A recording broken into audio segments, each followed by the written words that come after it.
Good morning student.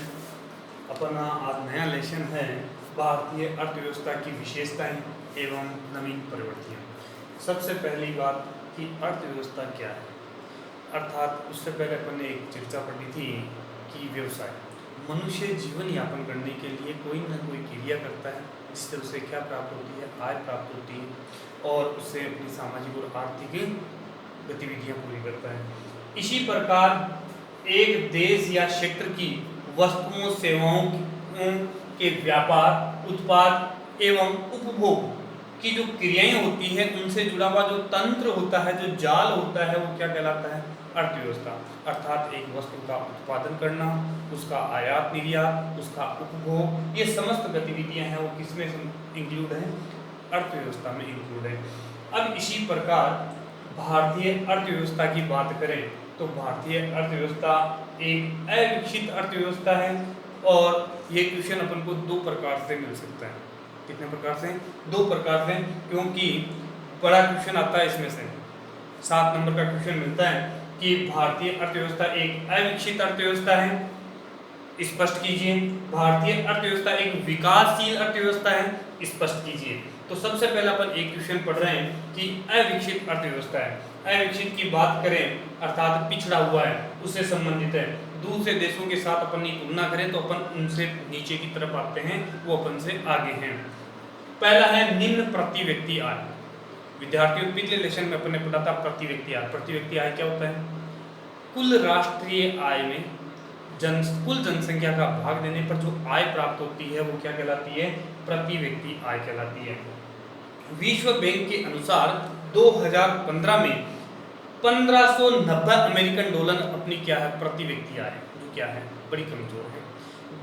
Bharat में प्रति व्यक्ति आय का स्तर बहुत कम है, जो अविकसित अर्थव्यवस्था का प्रतीक है। क्या है?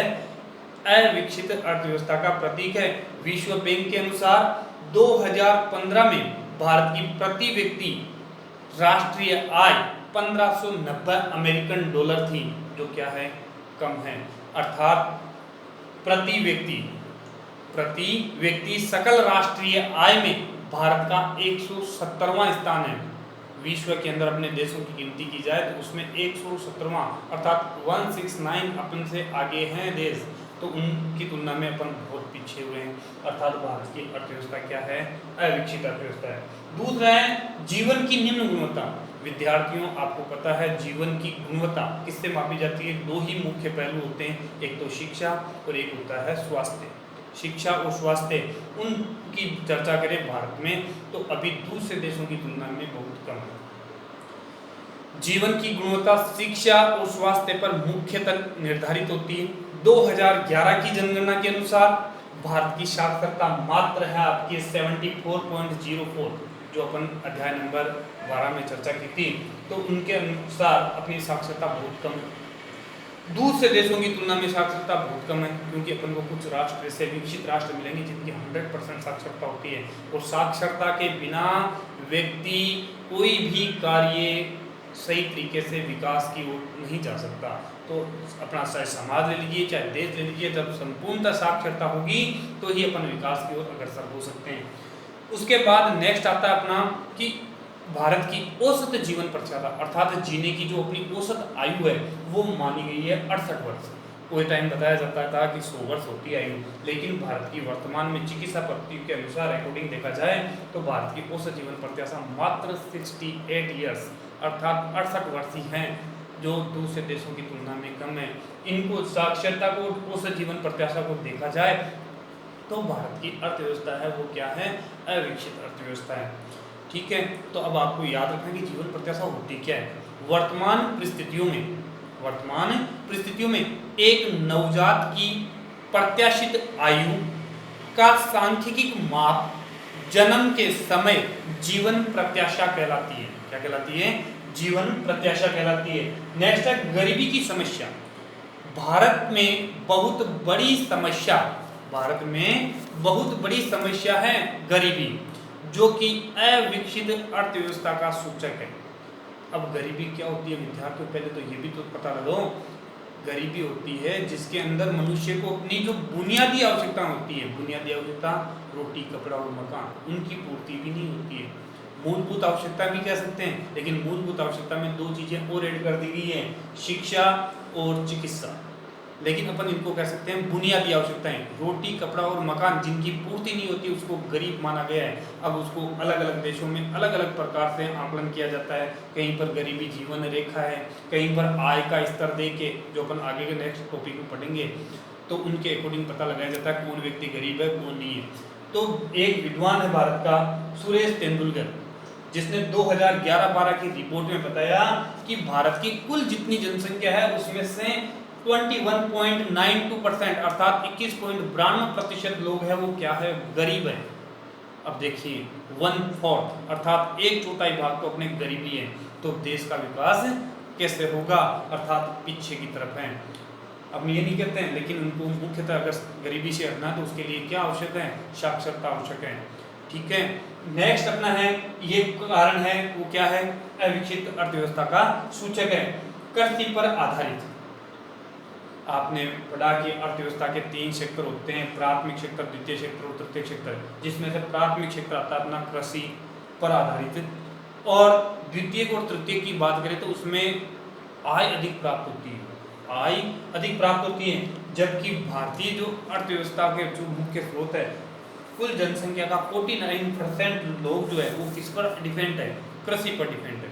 तो अब उनकी आय कम होगी, क्योंकि अपन ने क्या पढ़ा, द्वितीय और तृतीय क्षेत्र में आय अधिक प्राप्त होती है, इसमें आय कम प्राप्त होती है। साथ ही भारतीय कृषि को क्या कहा जाता है, मानसून का जुआ। अगर मानसून अच्छा रहा तो उपज अच्छी होगी, अगर मानसून कमजोर रहा तो उपज कम होगी, और उपज कम होगी तो आय कम होगी, अर्थात वो अपनी किस की ओर जा रहा है, अर्थव्यवस्था पीछे की ओर निकल जाती है, अर्थात अविकसित अर्थव्यवस्था का सूचक होता है। अगर इस दूसरे देशों की तुलना करें तो दूसरे देशों के जो लोग हैं अपन को द्वितीय सेक्टर, तृतीय सेक्टर हैं, उनमें अपन को ज़्यादा कार्य करते हुए मिलेंगे। अब भारत की 49% लगभग 50% हो गए, कृषि और कृषि से रिलेटेड कार्यों की बात करें तो 56% तक आ जाता है। तो अर्थात भारत की अर्थव्यवस्था का सूचक है वो कैसा है, अविकसित अर्थव्यवस्था का सूचक है। फिर है जनांकीय कारक। जनांकीय कारक की बात करें विद्यार्थियों तो क्या होता है, मनुष्य के जितने प्रभाव की बात करें, अधिक जनसंख्या, लिंगानुपात, जनसंख्या घनत्व, तो ये किसमें आते हैं, जनांकीय कारक होते हैं। तो इनमें तो भारत की तुलना करें तो बहुत ज़्यादा है। भारत में जनसंख्या वृद्धि दर बहुत अधिक है, जो संसाधनों के अभाव में पिछड़े हुए, अर्थात भारत के अंदर क्या हो रहा है कि जनसंख्या तो तीव्र गति से बढ़ रही है और संसाधन कम गति से बढ़ रहा है।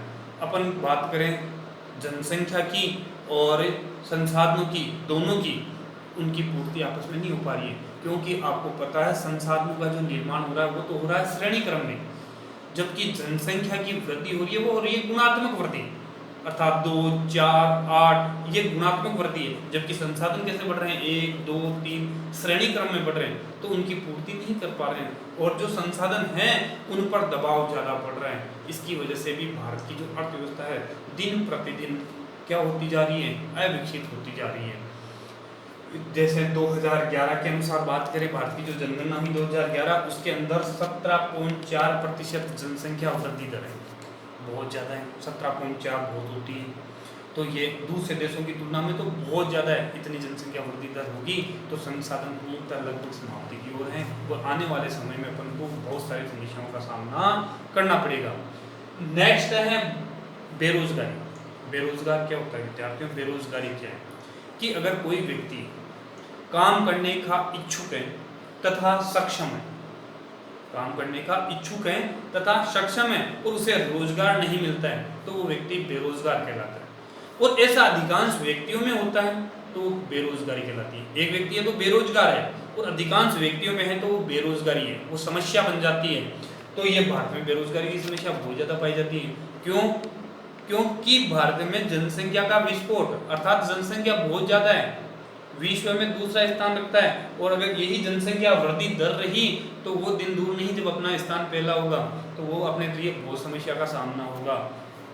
इसके अंतर्गत बात करें बेरोजगारी की, इसके अंतर्गत व्यक्ति की बेरोजगारी के अंदर ग्रस्त होता है और अविकसित अर्थव्यवस्था है। और भारत के अंदर जो बेरोजगारी का रूप देखने को मिलता है वो मिलता है अपन को छिपी बेरोजगारी।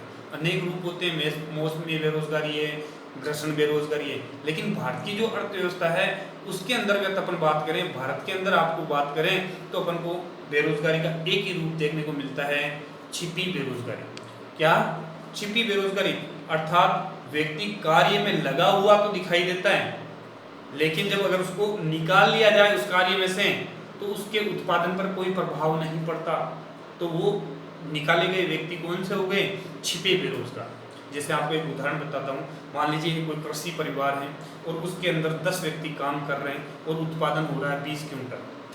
10 व्यक्ति काम कर रहे हैं, उत्पादन हो रहा है 20 क्विंटल। उसमें से अगर भाई देव मान लीजिए 2 व्यक्ति को निकाल लिए गए, पीछे आदमी बचे हैं 8 और उन्होंने कृषि की और वापस उत्पादन कितना हुआ? 20 क्विंटल ही हुआ। तो उत्पादन पर जो 2 व्यक्ति निकल गए उनका उत्पादन पर कोई प्रभाव पड़ा गया? कोई प्रभाव नहीं है। अर्थात वो जो 2 व्यक्ति निकाले वो कौन से हो गए? छिपे बेरोजगार हो गए। कौन से हो गए?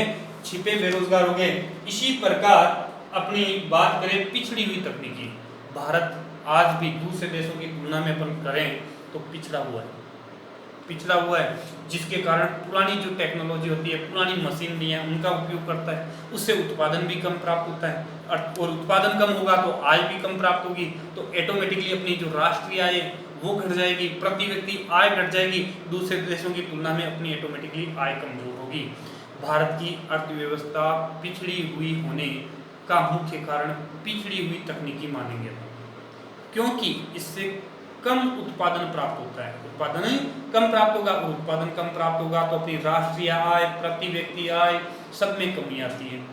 इसी प्रकार हम बात करें अन्य की, अन्य के अंदर एसडीआई मान, एसडीआई मान का पूर्व लेशन में अपन ने पढ़ा मानव विकास सूचकांक। दूसरे देशों के साथ में अपन अपनी तुलना करें तो भारत का एसडीआई मान है वो कम है। 186 देशों की सूची में भारत का 130वां स्थान है, अर्थात दूसरे देशों की तुलना में भारत का जो मानव विकास सूचकांक बहुत कम है, निम्न है। ये अपनी अर्थव्यवस्था के लिए क्या है? अविकसित अर्थव्यवस्था का सूचक है। अब अपन बात करें इनकी तो आपको एक क्वेश्चन याद रखना है कि भारतीय अर्थव्यवस्था एक विकसित अर्थव्यवस्था है, उसको स्पष्ट कीजिए। कल अपन वापस यही लेसन पढ़ेंगे, इसी के अंदर टॉपिक पढ़ेंगे, लेकिन उसमें टॉपिक होगा अपना कि भारतीय अर्थव्यवस्था एक विकासशील अर्थव्यवस्था है। दोनों का अपन को तुलनात्मक रूप में याद करना है, क्योंकि इसमें एक निबंधात्मक प्रश्न आता है, एग्जाम के अंदर पूछा जाता है, तो पॉइंट याद करें, उनके आगे अकॉर्डिंग याद करें।